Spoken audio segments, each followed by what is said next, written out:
Welcome back guys to the new game review, and today we have the Marvel vs. Capcom Fighting Collection FK Classics. This game is a solid 9 out of 10 for me. The only reason it's a 9 because it's not an absolute definite version of Marvel vs. Capcom 2. The Dreamcast version of Marvel Capcom 2 is always will be the absolute definitive edition, as this is what is still played in tournaments. Capcom really dropped the ball with this one. They should have allowed us to play all the old versions with Marvel of Capcom like PlayStation 2 or Dreamcast versions, but instead we're stuck with the arcade versions. Arcade version is fine, but it's not the version most of us spend of time playing at home during sleepovers. Unfortunately for me, I'll probably still be going back to my Dreamcast copy when I want to play by myself, but when it comes to online, I guess I'll be stuck with this for right now.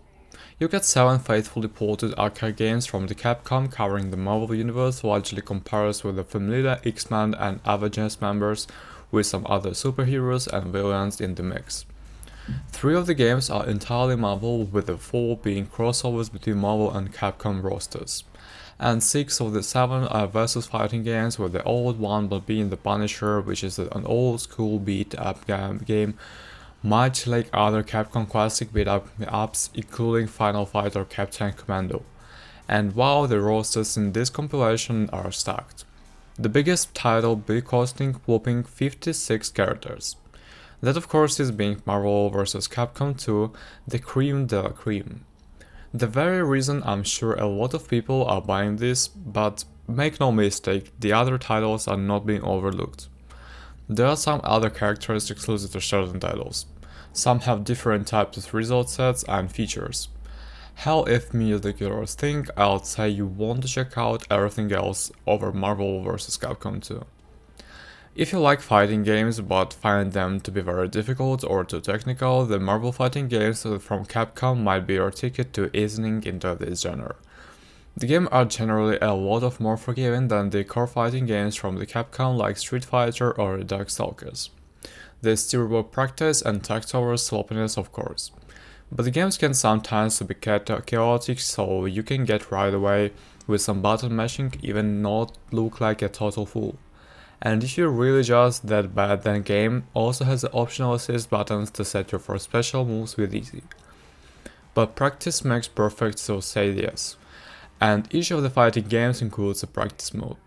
Each game comes with an assortment of customization features with options such as attack power, CPU difficulty, number of rounds where applicable, unlimited or unlimited continuous, screen time filters, easy unlocks for hidden characters, and lots more.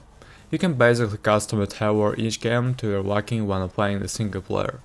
I found the difficulty adjustments to be extremely fair for each title, whether looking for a challenge or wanting to just roll through each game with a little effort. The only game I thought needs some work from the Capcom in balancing the difficulty adjustments might be the X-Men Children of the Atom.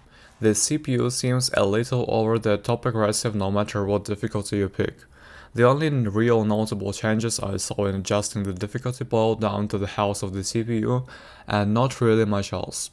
All the other games should handle just fine. As for the other extras, not much has changed in the overall packaging that brings everything together. It's very similar to Capcom Fighting Collection. You have our gallery with tons of artwork and concept art, a music player to listen to all of the music from each game. Practice modes for the fighting games in the collection complete with visual hitboxes, rollback for online play, and the normal odds and ends to wrap things up. It's a clean package overall. If I had to change anything, I would love to be able to listen to the game music when, let's say, browsing the artwork gallery for example. Sadly, the music from the soundtracks only play within the music section and nowhere else. Instead, you have standard music made specifically for the compilation pipe through in a loop everywhere else. One thing I hope Capcom patches is in a quick save slot unique to each game. As of there now is only one quick save slot for entire compilation. That means if you do a quick save for the Punisher for example, and then want to quick save Marvel vs. Capcom 2 later, well, your only option to make one for MVC2 is to override the quick save for the Punisher. That's kind of a bummer. Now to kind of bring out the common complaint, I've seen the price. Yeah, that being it's in USD, it's $50 at the time I'm writing this review. I'm not going to sit here and BS you. That's not cheap for some people, I get that, but at the same time, it's neither an unfair price. When I look at the games in this collection and realize how long they have been burned in the vault.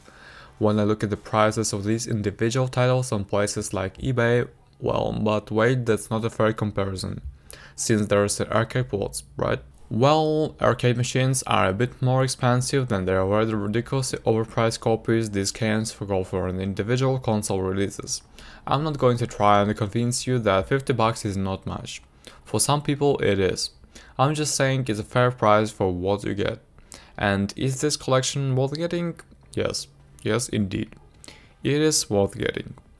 So thank you guys for watching this review, don't forget to subscribe and hit the like button. See you in the next videos.